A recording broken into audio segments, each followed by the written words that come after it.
आप सब? आशा करती हूँ आप सभी अच्छे होंगे, स्वस्थ होंगे, खुश होंगे और अपनी पढ़ाई भी अच्छे से कर रहे होंगे। तो जैसा कि आप सभी जानते हैं, मैं हूँ आपकी हिंदी की अध्यापिका और मैं स्वागत करती हूँ आप सभी का आईसीटी वर्चुअल क्लासरूम में। और आज हम यहाँ पर एकत्रित हुए हैं पढ़ने के लिए क्लास 7th की हिंदी। क्लास 7th की हिंदी में आज हम पढ़ेंगे रहीम के दोहे।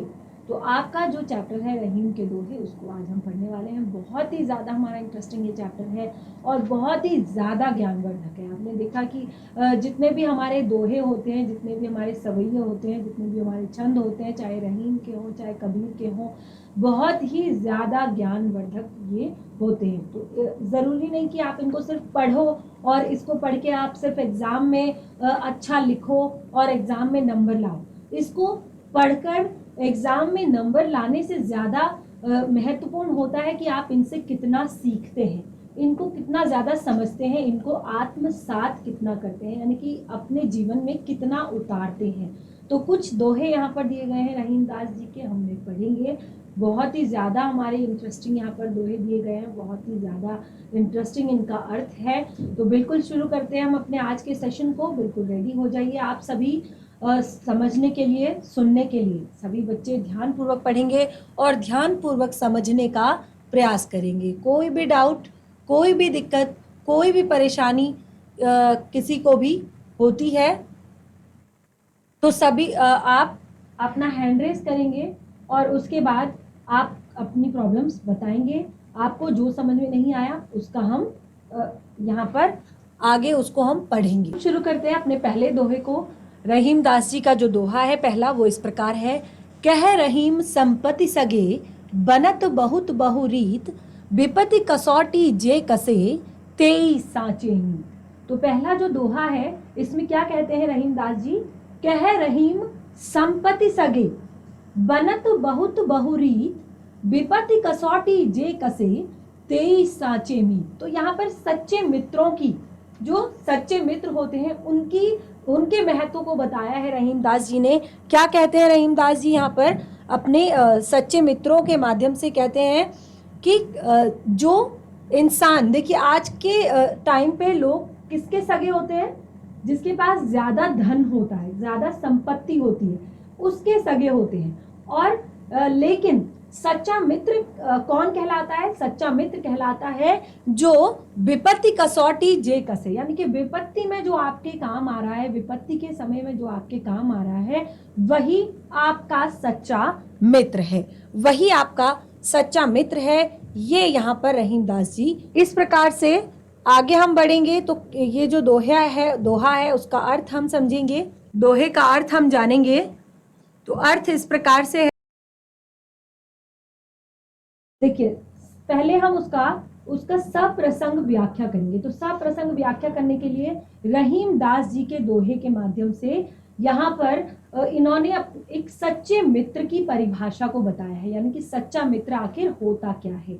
तो क्या कहा उन्होंने कि जो इंसान, देखिए, जो संपत्ति के लिए आपका मित्र बने, जो आपकी संसाधनों को देखकर आपका मित्र बने कि अरे यार इसके पास तो बहुत पैसा है, इसके पास बहुत संपत्ति है, इसके पास बहुत अच्छा देखिए, आप होता है ना स्कूल में भी, जो बच्चा बहुत अच्छा टिफिन लेके आता है, बहुत अच्छे उसके कपड़े होते हैं, बहुत अच्छे उसके पास पेंसिल बॉक्स होते हैं, जो सबको रिटर्न गिफ्ट भी देता है, तो बच्चे क्या करते हैं? उसकी तरफ ज्यादा अट्रैक्ट होते हैं, उसकी तरफ ज्यादा आकर्षित होते हैं। तो बिल्कुल इसी तरह से आम जनजीवन में भी होता है कि जहां पर लोगों को लगता है कि यार इसके पास बहुत पैसा है, इसके पास बहुत सारे सुख के संसाधन है, बहुत लंबी गाड़ी है, इसकी जान पहचान तो बड़े बड़े लोगों के साथ है, तो क्या करते हैं? इससे मित्रता करना सही रहेगा, इससे मित्रता करना सही रहेगा। लेकिन यहाँ पर क्या कहते हैं कि जो हमारे सच्चे मित्र होते हैं, जो अच्छे हमारे सच्चे मित्र होते हैं,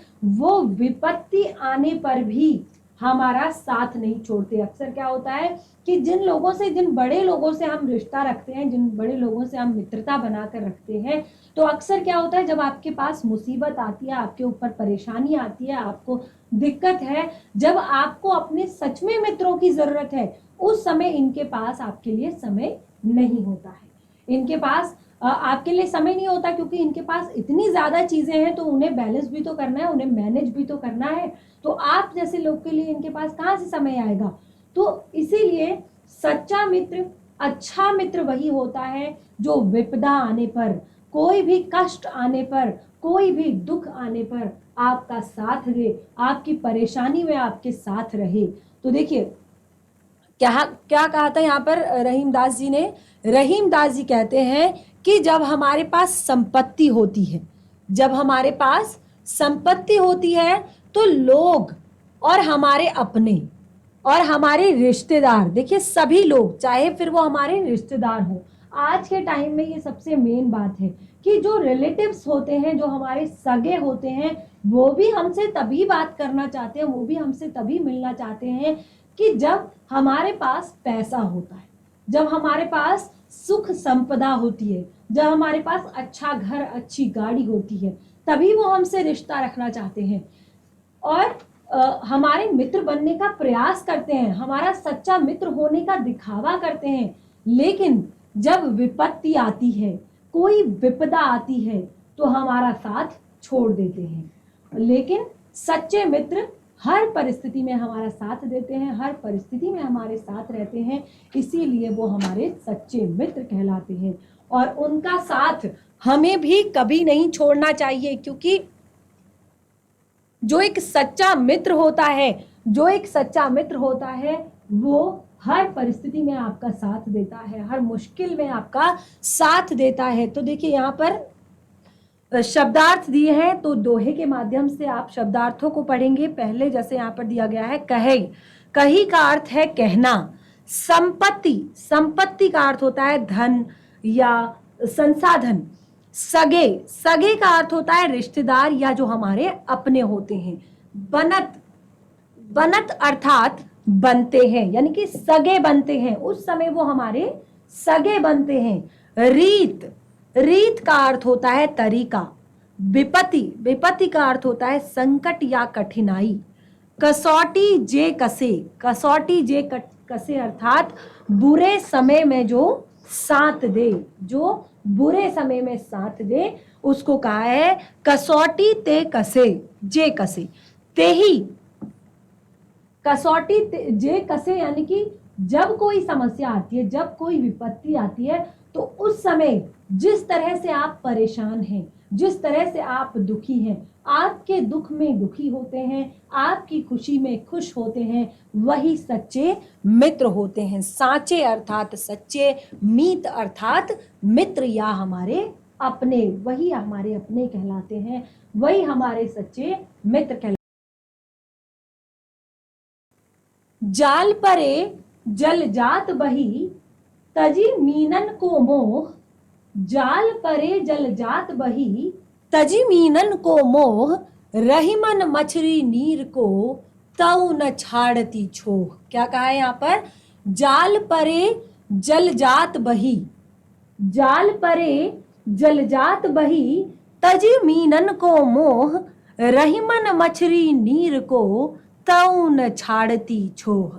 तो देखिए, जाल परे जल जात बही, जब कोई भी मछुआरा क्या करता है, पानी में जाल डालता है, पानी में जाल डालता है, तो क्या है, जाल परे जल जात बही, तजी मीनन को मोह। तो क्या होता है, जब कोई जाल डालता है, जो मछुआरे होते हैं वो जाल डालते हैं, जब वो जाल को खींचते हैं, जब वो जाल को पानी से बाहर खींचते हैं, तो क्या होता है, जो भी जलजात होते हैं, यानी कि आपने देखा होगा कि समुद्र के अंदर पेड़ पौधे भी होते हैं इस तरह से, है ना, इस तरह से पौधे भी उगे हुए होते हैं समुद्र के अंदर, बहुत सारी घास उगी हुई होती है, और उन्हीं के बीच क्या होती हैं, इस तरह की मछलियां होती हैं। ठीक है, उन्हीं के बीच इस तरह की मछलियां होती हैं। जाल परे जल जात बही, तो जब मछुआरा मछली जाल डालता है पानी में, और जब वो जाल को खींचता है, तो ये जो जल जात होते हैं, यानी कि जल में उगने वाले पेड़ पौधे होते हैं, और जो पानी होता है, वो क्या होता है, वो जाल से फिसल कर बाहर निकल जाता है, और मछलियां जाल में फंस जाती हैं। जल परे जल जात बही, तजी मीनन को मीह मोह। तजी का अर्थ होता है छोड़ना, मीनन अर्थात मछलियों, को मोह का मोह छोड़कर, उनको जाल में तड़पता हुआ छोड़कर वो जलजात और पानी बाहर निकल जाते हैं। रही मन मछली नीर को तऊ छोड़ती छोह। और जो मछली है उसका तो जीवन ही जल है, कहते हैं ना मछली जल की रानी है, जीवन उसका पानी है। मछली का तो जीवन ही जल है, और अगर हम उसको मछली को जल से बाहर निकाल देते हैं तो वो क्या करती है, तऊ न छाड़ती छोह, और वो अपने प्राण त्याग देती है, अपने प्राण है वो त्याग देती है। तो क्या कहते हैं यहाँ पर रहीम दास जी, एक बार इसके भावार्थ को हम पढ़ लेते हैं। देखिए प्रसंग बिल्कुल वही है कि इस दोहे में अलग अलग जो दोहा होगा उसका अलग अलग प्रसंग यहाँ पर होगा। तो दोहा है कि इसमें रहीम दास जी ने जल के प्रति मछली का जो एक तरफा प्रेम है, ठीक है, जब तक जल में मछली रहती है तब तक तो ठीक है कि जल उसको ऑक्सीजन भी दे रहा है, पीने के लिए, सांस लेने के लिए, और बहुत सारी ऐसे खाने की चीजें भी देता है, उसमें तैरती भी मछली है। लेकिन लास्ट में पता चलता है कि ये मोह तो एक तरफा ही था, यानी कि मछली को ज्यादा जरूरत थी जल की, जल को मछली की जरूरत नहीं थी। मछली को ज्यादा मोह था जल का, मछली को ज्यादा लगाव था जल का, मछली को ज्यादा जरूरत थी जल की। यानी कि इस दोहे में रहीम दास जी ने जल के प्रति मछली के एक तरफे प्रेम को दर्शाया है। और वो कैसा एक तरफा प्रेम है कि रहीम दास जी कहते हैं कि जब मछली पकड़ने के लिए जाल डाला जाता है, जब मछली पकड़ने के लिए जाल डाला जाता है तो जल बहकर बाहर निकल जाता है। कभी भी जाल में मछलियों के साथ पानी बाहर नहीं आता, उस जाल से पानी रिस जाता है, बाहर निकल जाता है, और मछलियां वहीं पर रह जाती हैं। यानी कि वो मछली के प्रति अपने मोह को वहीं पर त्याग देता है, वो मछली के प्रति अपना जो प्रेम है उसको वहीं पर समाप्त कर देता है। लेकिन मछली का जल के प्रति प्रेम इतना ज्यादा अधिक होता है, इतना ज्यादा गहरा होता है कि वो जल से अलग होते ही अपने प्राण त्याग देती है। अर्थात सच्चा प्रेम यही है, यानी कि मछली जल से क्या करती है, सच्चा प्रेम करती है। वो जैसे ही जल से अलग होती है वो अपने प्राण त्याग देती है। तो यहाँ पर मछली के एक तरफे प्रेम को दर्शाया गया है जल के लिए। तो इसका अर्थ यहाँ पर इस दोहे से जुड़े हुए शब्दार्थ हम पढ़ लेते हैं। परे, परे का अर्थ होता है पड़ने पर, जल, जल का अर्थ होता है पानी, जात का अर्थ होता है जाता, बही का अर्थ होता है बहना, तजी का अर्थ होता है छोड़ना, मीनन का अर्थ है मछलियां, मोह का अर्थ होता है प्रेम या लगाव, मछली का अर्थ होता है मछली, नीर का अर्थ होता है जल, तऊ का अर्थ होता है तब, न का अर्थ होता है नहीं, छाड़ती का अर्थ होता है छोड़ती, और छोह का अर्थ होता है अपार प्रेम, अगाध प्रेम। तो मछली का जल के प्रति क्या है, अटूट प्रेम है, अपार प्रेम है, अगाध प्रेम है, और जैसे ही वो जल से अलग होती है वो अपने प्राण त्याग देती है। लेकिन जल का मछली के प्रति इतना अगाध प्रेम नहीं होता, क्योंकि जब मछली को जल से निकाला जाता है तो जल अपने आप को अलग कर लेता है मछली से, अलग हो जाता है मछली से। तो इस प्रकार दूसरा दोहा हमने यहाँ पर पढ़ा। आगे का जो हमारा अगला दोहा है बहुत ही सुंदर है, बहुत ही प्यारा है। आप पढ़ेंगे तो आपको बहुत ही ज्यादा इंटरेस्ट आएगा और समझने में और भी ज्यादा इंटरेस्ट आएगा। तरवर फल नहीं खात है, सरवर पियत न पान, तरवर फल नहीं खात है, सरवर पियत न पान, कह रहीम पर काज हित, संपत्ति सच ही सुजान। बहुत ही प्यारा दोहा, बिल्कुल इसी तरह का दोहा आपने कबीर दास जी का भी सुना होगा कि वृक्ष कबहु नहीं फल भके, नदी न संचे नीर, परमारथ के कारणे साधुन धरा शरीर। तो बिल्कुल देखिए उसी तरह का दोहा यहाँ पर भी दिया गया है रहीम दास जी का। तरवर नहीं फल नहीं खात है, तरुवर फल नहीं खात है, सरवर पियत न पान, कह रहीम पर काज हित, संपत्ति सजहि सुजान। तो देखिए, तरवर फल नहीं खाते हैं, जैसे कि कहा वृक्ष कबहु नहीं फल भके, पेड़ अपने फल कभी भी स्वयं नहीं खाते। तरुवर का अर्थ भी होता है वृक्ष, तो वृक्ष कभी भी अपने फल स्वयं नहीं खाते।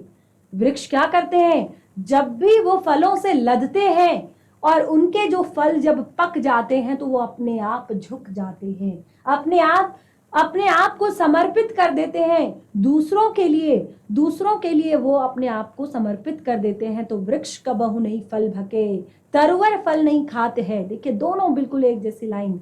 नदी न संचे नीर, बिल्कुल उसी तरह की लाइन। सरोवर पियत न पान, नदी अपना जल कभी भी स्वयं नहीं पीती, यानी कि सरोवर अपना जल कभी भी स्वयं नहीं पीता, सरोवर कभी स्वयं पानी नहीं पीता।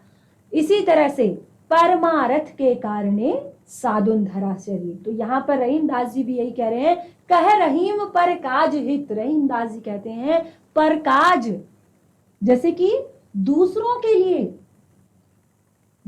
के लिए परोपकार के लिए, संपत्ति सजहि सुजान, यानी कि जो इंसान दूसरों के लिए जीता है, दूसरों के लिए काम करता है, क्या यहाँ पर कहा है कि परमारथ के कारणे साधुन धरा शरीर, दूसरों पर परोपकार करने के लिए, दूसरों पर उपकार करने के लिए, दूसरों की हेल्प करने के लिए, दूसरों की सहायता करने के लिए साधु लोग अपना शरीर धारण करते हैं। साधु लोग, साधु किसको कहा है, साधु कहा है एक सच्चे इंसान को, एक अच्छे इंसान को। तो ऐसे ही सच ही संपत्ति सुजान, वही संपत्ति अच्छी कही जाती है जो दूसरों के काम आए, दूसरों पर उपकार करने के, दूसरों पर परोपकार करने के, दूसरों की जरूरत के समय काम आए।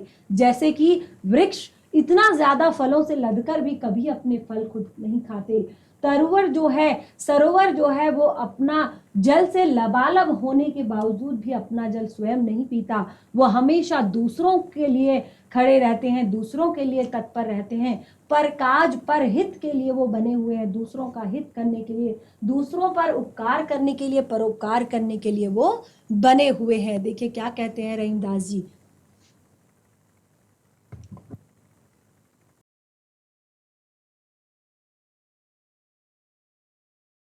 तो क्या कहते हैं रहीमदास जी अपने इस दोहे में, इस प्रसंग में रहीमदास जी इस दोहे में मनुष्य में पाए जाने वाले परोपकार के भाव को प्रकट करते हैं। यानी कि जो मनुष्य के अंदर परोपकार का, दूसरों की हेल्प करने का, दूसरों पर उपकार करने का, दूसरों का आदर सम्मान करने का, उनके लिए उनकी मदद करने का जो भाव है वो प्रकट किया है, दूसरों की भलाई करने का जो भाव है वो प्रकट किया है। तो क्या कहते हैं रहीमदास जी, कहते हैं कि जिस प्रकार वृक्ष अपने फल कभी नहीं खाता, वृक्ष अपने फल कभी नहीं खाता, सरोवर अपने द्वारा संचित किया गया जल कभी नहीं पीता, यानी कि सरोवर अपने द्वारा इकट्ठा किया गया जल को कभी नहीं पीता। उसी प्रकार जो विद्वान लोग होते हैं, सज्जन लोग होते हैं, और जो सच्चे और अच्छे लोग होते हैं, वो कभी भी जो उनका इकट्ठा किया हुआ धन होता है उसको अपने लिए खर्च नहीं करते। उनको पता है कि हम दुनिया में क्यों आए हैं, हम संसार में क्यों आए हैं, तो इतना सारा धन इकट्ठा करने का कोई हमारा फायदा नहीं जब तक हम किसी दूसरे की हेल्प ना कर दें, किसी दूसरे की मदद ना कर दें, कोई परोपकार का काम ना कर दें। तो इसीलिए उनके द्वारा जो संग्रहित किया गया धन होता है वो उसका उपयोग अपने लिए नहीं बल्कि दूसरों की भलाई करने के लिए खर्च करते हैं, उसको दूसरों पर परोपकार करने के लिए खर्च करते हैं, दूसरों की मदद करने के लिए खर्च करते हैं। तो वही सच्चा और अच्छा इंसान कहलाता है। तो बिल्कुल इसी प्रकार जैसे कि यहाँ पर दूसरा दोहा मैंने बताया था कि वृक्ष कबहु नहीं फल भके, नदी न संचे नीर, परमारथ के कारणे साधुन धरा शरीर।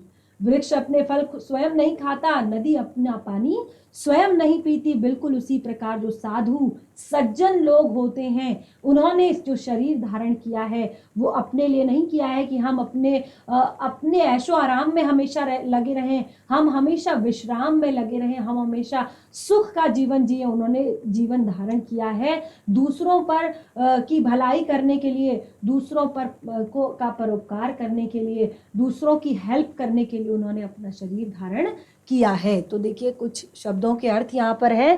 तरुवर, तरुवर का अर्थ होता है वृक्ष। नाही, नाही का अर्थ होता है नहीं। खात, खात का अर्थ होता है खाना, यानी कि वृक्ष कबहु नहीं फल भके।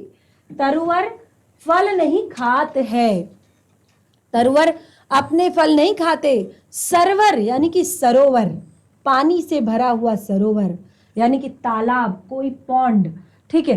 पियत, पियत का अर्थ होता है पीते, ये अपना जल स्वयं नहीं पीते हैं। पानी, पान, पान का अर्थ होता है पीना।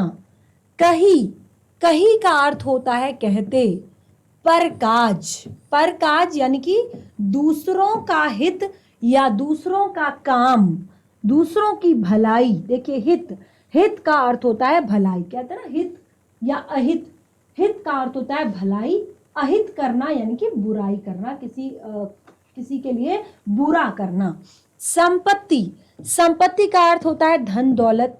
सचही, सचही का अर्थ होता है संग्रहण करना, संग्रहित करना, इकट्ठा करना, बचाना, ठीक है।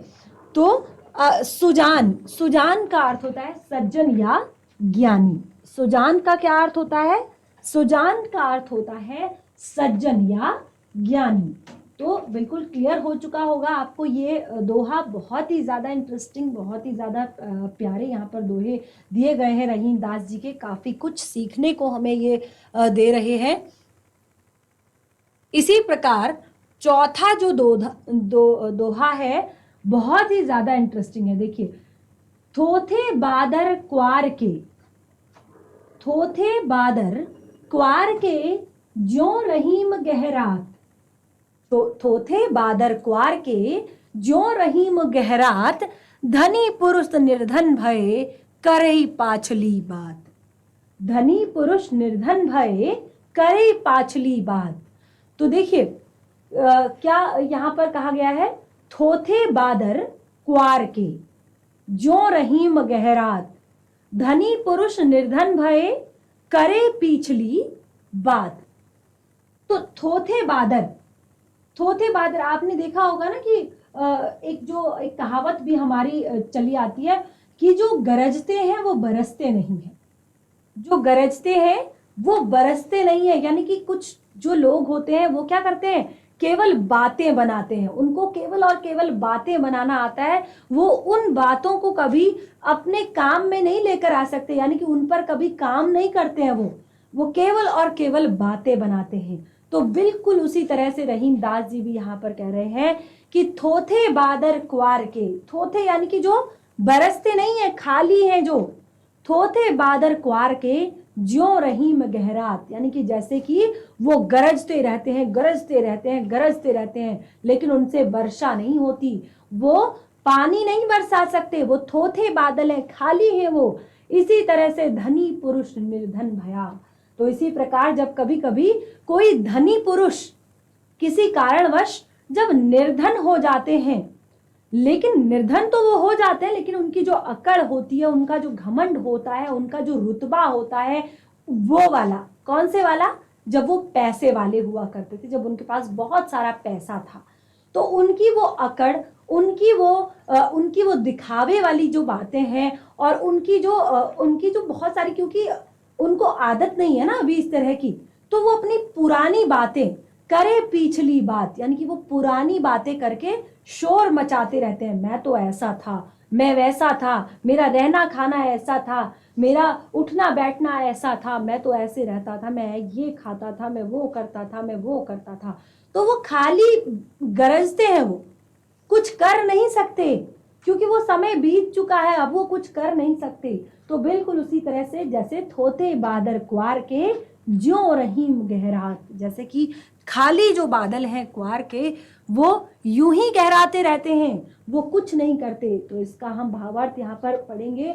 देखिए, यहाँ पर इस दोहे के माध्यम से हमें ये बताया जा रहा है कि निर्धन होने के बावजूद भी अपने पुराने दिनों को याद करके अपने ऐश्वर्य की बातें, अपने सुख की बातें, देखिए ये ऐसा किसी के साथ होना नहीं चाहिए वैसे, लेकिन जब कभी हो जाता है किसी के साथ तो इंसान को अपने यथार्थ को स्वीकार करना चाहिए। यानी कि ठीक है, आप जैसे भी थे, जो कुछ भी हुआ, आज आप जिस परिस्थिति में हैं आप उसे स्वीकार कीजिए, क्योंकि यही जीवन का चक्र है। कभी सुख है, कभी दुख है, कभी पैसा है, कभी पैसा नहीं है, क्योंकि कोई भी चीज स्थायी तौर पर किसी के पास नहीं रहती। परिस्थितियां हर तरह से बदलती रहती है जीवन में। तो यहाँ पर निर्धन व्यक्ति, जब कोई धनवान व्यक्ति जब निर्धन हो जाता है तो वो अपने पुराने दिनों को, अपने ऐश्वर्य की बातों को कैसे करके लोगों को सुनाता रहता है, लोगों को बताता रहता है, वो बताया है। तो रहीमदास जी क्या कहते हैं, जिस प्रकार क्वार अर्थात अश्विन महीने, यानी कि वर्षा ऋतु चली गई है, ठीक है, वर्षा ऋतु चली गई है और उसके बाद आश्विन मास आया है, तो उस समय पर अब बारिश नहीं हो रही है, केवल बादल गरज रहे हैं। अब जो बादल हैं वो थोथे हैं, यानी कि खोखले हैं, खाली हैं, उनमें पानी नहीं है, वे केवल गरजते हैं, वे बरसते नहीं हैं। उसी प्रकार धनी पुरुष जब निर्धन हो जाते हैं, वो अपने सुख में बिताए हुए दिनों की बातों को करते रहते हैं, जिनका वर्तमान से कोई लेना देना नहीं होता। वर्तमान में ना तो वो अपनी उन बातों से किसी की मदद कर सकते हैं, किसी को हेल्प कर सकते हैं, और ना ही खुद की कोई मदद कर सकते हैं, खुद की कोई हेल्प कर सकते हैं। वो चीजें उनको केवल और केवल दुख देंगी, परेशानी देंगी। तो जिनका वर्तमान में कोई मतलब नहीं, ऐसी बातें वो किया करते हैं और अपने सुख में बिताए हुए पलों को याद करते रहते हैं, लेकिन अपनी वर्तमान स्थिति में कोई सुधार नहीं कर सकते, क्योंकि वो दिन तो बीत चुके हैं। अब उन्हें अपने यथार्थ को स्वीकार करना है, लेकिन वो नहीं कर पाते हैं। वो केवल और केवल अपने सुख के दिनों को याद करके आज और ज्यादा दुखी होते रहते हैं। देखिए शब्दों के अर्थ यहाँ पर कठिन शब्द कुछ दिए गए हैं, जैसे थोथे। तो थोथे का अर्थ मैंने बताया आपको, खोखले या फिर खाली।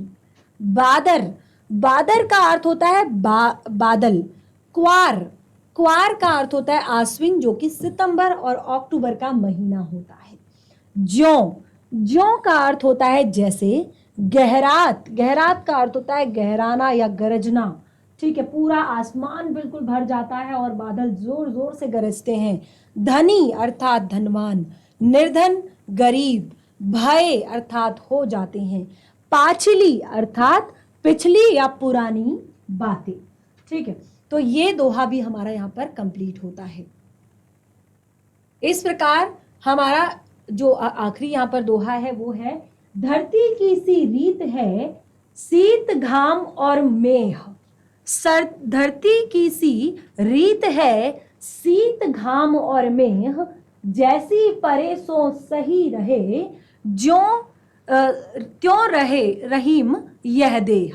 क्या कहते हैं, धरती की सी रीत है शीत घाम और मेह, जैसी परे सो सही रहे, त्यों रहीम यह देह।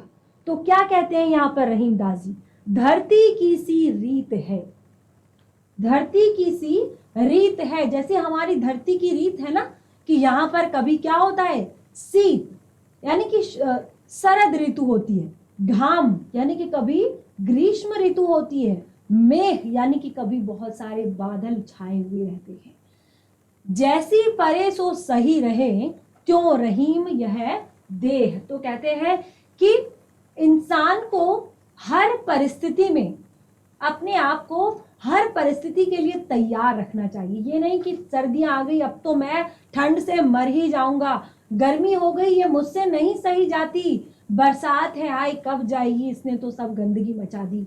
तो ऐसा कभी नहीं सोचना है। हमारा जो शरीर है उसको हमने हर तरह की परिस्थिति के लिए अनुकूल बनाना है, उसको हमें हर परिस्थिति को झेलने के लायक बनाना है। जैसे कि धरती को कोई फर्क नहीं पड़ता कि उस पे धूप कितनी पड़ रही है, उसमें वर्षा कितनी हो रही है, उसमें ठंड कितनी हो रही है। तो क्या कहते हैं रहीमदास जी अपने इस दोहे के माध्यम से, देखिए इस दोहे में मनुष्य के शरीर की तुलना धरती से की है। रहीमदास जी ने मनुष्य के शरीर की तुलना धरती से की है, तो रहीमदास जी क्या कहते हैं, जिस प्रकार हमारी धरती सर्दी, गर्मी, बरसात के मौसम को एक भाव से झेल लेती है, एक भाव से स्वीकार करती है, कभी नहीं कहती कि वर्षा क्यों आती है, बाढ़ क्यों आती है मेरे ऊपर इतनी, या कभी नहीं कहती कि इतना तेज सूरज क्यों चमकता है, मेरे सारे पेड़ पौधे सूख जाते हैं, कभी ये नहीं कहती कि इतनी ज्यादा ठंड क्यों पड़ती है, मैं ठिठुर जाती हूँ। फिर लेकिन वो हर परिस्थिति में, हर तरह के मौसम को वो एक समान भाव से झेलती है।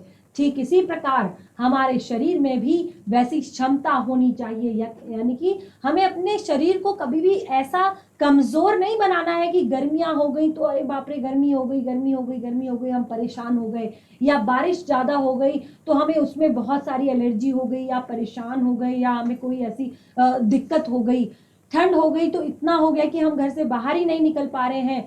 तो ऐसा हमें अपने शरीर को नहीं बनाना है, हमें अपने शरीर को हर तरह से मजबूत बनाना है, ताकि हम हर परिस्थिति से, देखिए जिस तरह से धरती इन चीजों से लड़ती है, ऐसे ही हमें अपने जीवन में आने वाली हर परेशानी से लड़ना है, हर तरह के मौसम से लड़ना है, हर तरह के सुख दुख जिस तरह की भी परिस्थिति आती है उसको सहज भाव से, समान भाव से स्वीकार करना है।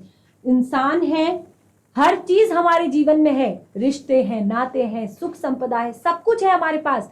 कभी कुछ अगर इधर उधर हो भी जाता है तो हम इस तरह से हमें परेशान नहीं होना है कि ये मेरे ही साथ क्यों हुआ, ऐसा मेरे ही साथ क्यों हुआ, ये नहीं सोचना है। ये सोचना है कि सुख और दुख जो है जीवन में आते जाते रहते हैं और हमें समान भाव से दोनों को स्वीकार करना है। कुछ कठिन शब्द यहाँ पर है, जैसे रीत। रीत का अर्थ होता है ढंग, यानी कि एक चलने वाला एक तरीका। शीत, शीत का अर्थ होता है ठंड। घाम का अर्थ होता है धूप। औ का अर्थ होता है और। मेह का अर्थ होता है बारिश। परे का अर्थ होता है पड़ना। सो का अर्थ होता है सारा। सही का अर्थ है सहना। त्यों का अर्थ है वैसे। देह का अर्थ होता है शरीर। तो इस प्रकार से आज हमने यहाँ पर रहीमदास जी के 5 दोहे बहुत अच्छे से पढ़ लिए, बहुत अच्छे से समझ लिए, और मैं आशा करती हूँ कि काफी कुछ आप लोगों ने आज के दोहों से सीखा होगा। और आप घर पर जाइए, इन दोहों को अपनी पाठ्य पुस्तिका से एक बार रिवाइज कीजिए, अपनी कॉपी में नोट डाउन कीजिए और इनके भावार्थ को लिखने का प्रयास कीजिए। शेष चैप्टर को कंटिन्यू करेंगे अपने नेक्स्ट सेशन में। आज का सेशन हमारा यहीं पे समाप्त होता है। तब तक के लिए धन्यवाद। आपका दिन शुभ हो।